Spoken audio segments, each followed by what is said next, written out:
पण त्या परिवर्तनाची सुरुवात आपल्यापासून होईल का? मला वाटतं याची काळजी आपण घ्यावी. जगण्याच्या संदर्भाने साधू संतांनी आपले विचार व्यक्त केले, अनेक विचारवंतांनी आपले विचार व्यक्त केले, साधू संतांनी काही चांगले मार्ग आपल्याला दाखवले. पण मला वाटतं संतांच्या व्यतिरिक्त जेव्हा आपण समाजाचं निरीक्षण करतो आणि जगण्याचे काही ढोबळ नियम आपण ठरवून घेतो, तेव्हा उगाच आपण कोणाचं तरी अनुकरण करत असतो. नाही, हे असं जगलं म्हणजे छान आहे, हे असं केलं म्हणजे यश मिळेल, या मार्गाने गेलं म्हणजे सुख मिळेल. अंधानुकरण करू नका. आपण सगळे एकमेकांपेक्षा वेगळे आहोत. आपल्या प्रत्येकात काहीतरी वेगळेपण आहे. आपल्या आजूबाजूची नैसर्गिक, सामाजिक, कौटुंबिक परिस्थिती आपली वेगळी आहे. आपल्या जगण्याच्या संकल्पना सगळ्यांच्या वेगळ्या आहेत.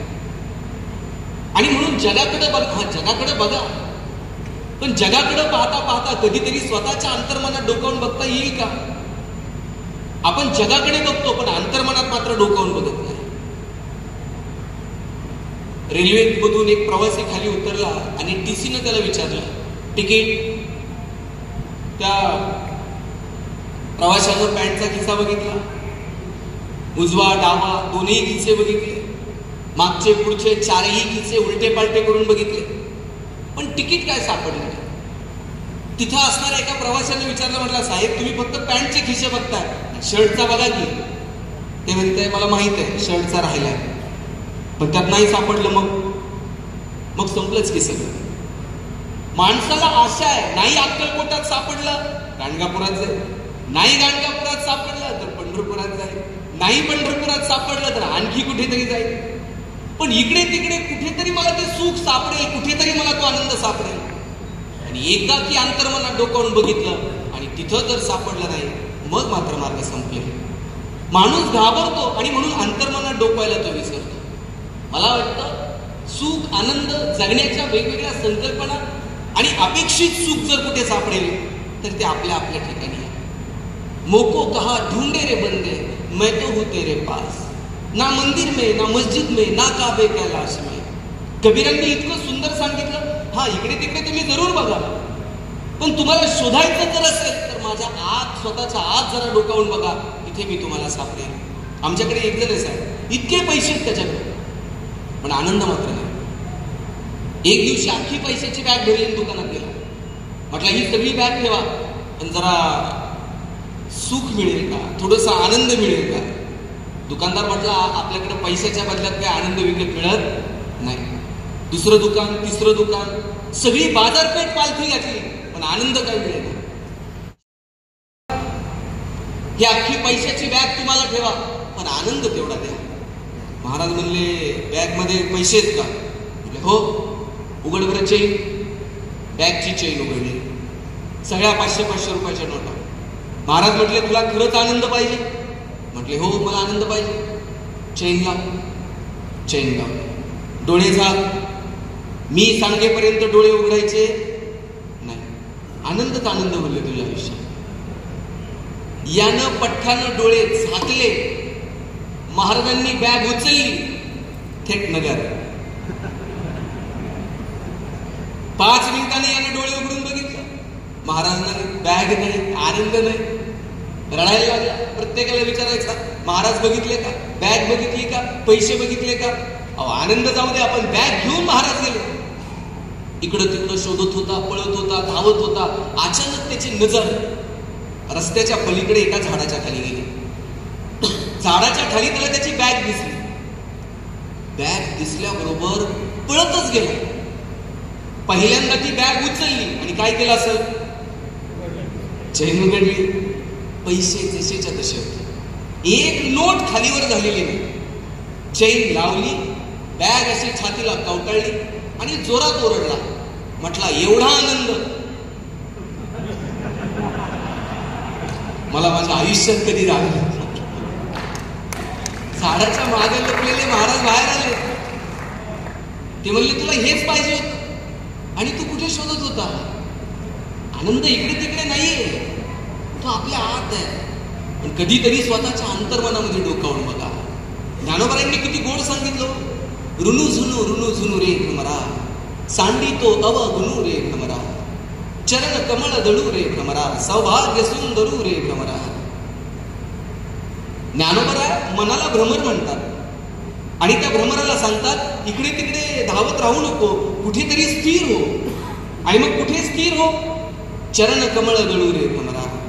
संतांच्या चरणाजवळ जाऊन तुला स्थिर व्हावं लागेल.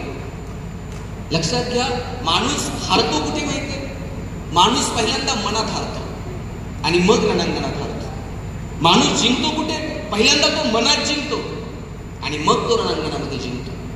आणि म्हणून सगळ्या साधू संतांनी मनावरती भाष्य केलं. बहिणाबाई म्हटल्या, मन वढाय वढाय उभ्या पिकात लडोर, किती हाकला हाकला पुन्हा येत पिकावर. तुम्ही कितीही हाकला ते पुन्हा तिथेच येईल. आणि माणसाचं मन कितीही चंचल आहे, किती चंचल आहे, किती चंचल. आपण जर म्हटलं इथेच थांब, ते थांबणारच नाही. ते धावत राहतं, पळत राहतं, कितीही त्याच्यावरती कंट्रोल करायचा प्रयत्न केला. माऊलींनी हेच सांगितलं, तुम्ही या मन रूपी हे जे भ्रमर आहे याला स्थिर करा आणि संतांच्या चरणाजवळ स्थिर करा. सुनो भाई साधो जिन जोडी उन तोडी, ज्यानं जोडली त्यानं तोडली. आपण मालक नाही होत, आपण विश्वस्त आहोत. सांभाळायचं. भगवंतानं आपल्याला प्रत्येकाला एक रोल दिलेला आहे. कुणाला आमदार बनवलंय, कुणाला व्याख्याता बनवलंय, कुणी गृहिणी असेल, कुणी डॉक्टर असेल, कुणी व्यावसायिक असेल. आपला आपला रोल आपण निवडलेला आहे. आपण आपला रोल असा बजवायचा ना, ज्या दिवशी एक्झिट होईल त्या दिवशी टाळ्या वाजल्या पाहिजे.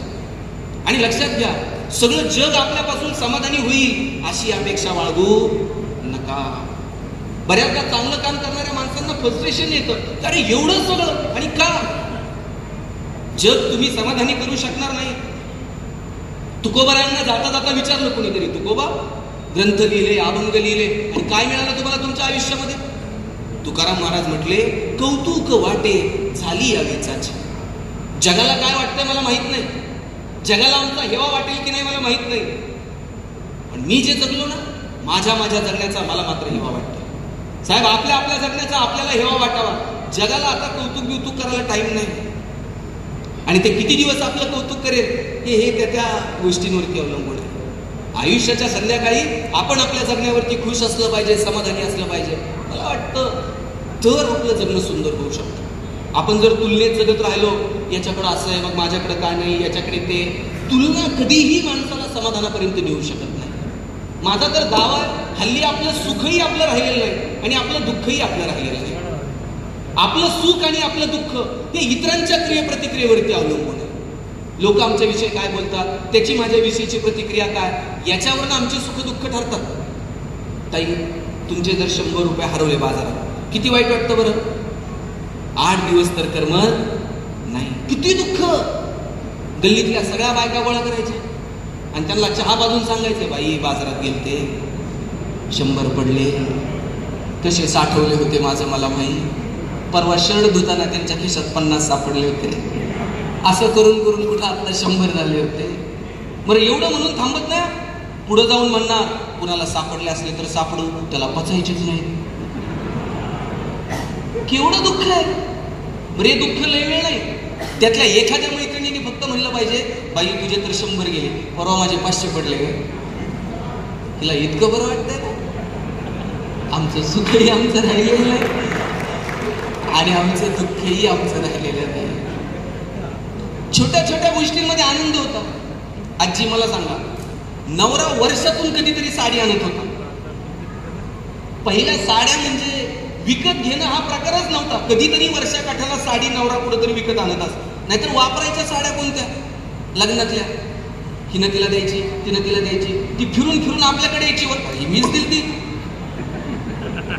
आणि नवऱ्यानं जर विकत साडी आणली तर बाई ती पहिली स्वतः नव्हती नेसत, ती आधी जावला म्हणायची, बाई तू घडी मोड, तू घडी मोडली ना मला लवकर साडी मिळते. आता घडी मोड हे शब्द तर नवीन पोरींना माहित आहे का? आणि विकत आणल्यावर लगेच कोण कोणाला घडी मोडायला आता देईल का? आता लगेच नेसायची, लगेच सेल्फी, लगेच स्टेटस. बरं, दिवसभर बघायचा, कुणी कुणी बघितलंय, कुणी कुणी बघितलं. आपला आनंदच आपला राहायचा. किती जणांना आनंदी राहायचं? इथे बसलेले किती जणांना आनंदी राहायचंय?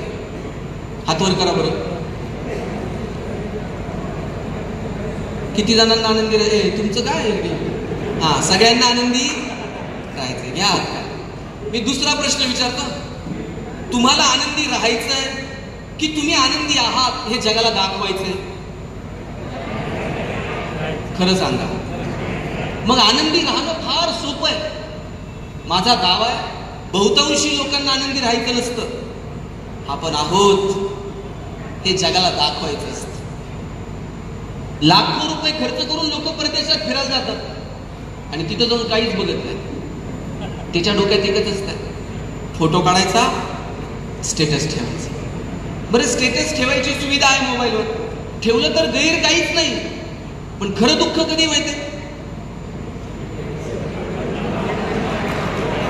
ज्याच्यासाठी स्टेटस ठेवलं त्यानं जर बघितलं नाही ना, इतकं दुःख होत आहे. असं वाटतंय ट्रिपचे सगळे पैसे व्हायला गेले. आमचा आनंदही आमचा राहिलेला नाही आणि आमचं दुःखही आमचं राहिलेलं आहे. आनंदही आपला आहे आणि दुःखही आपलं आहे.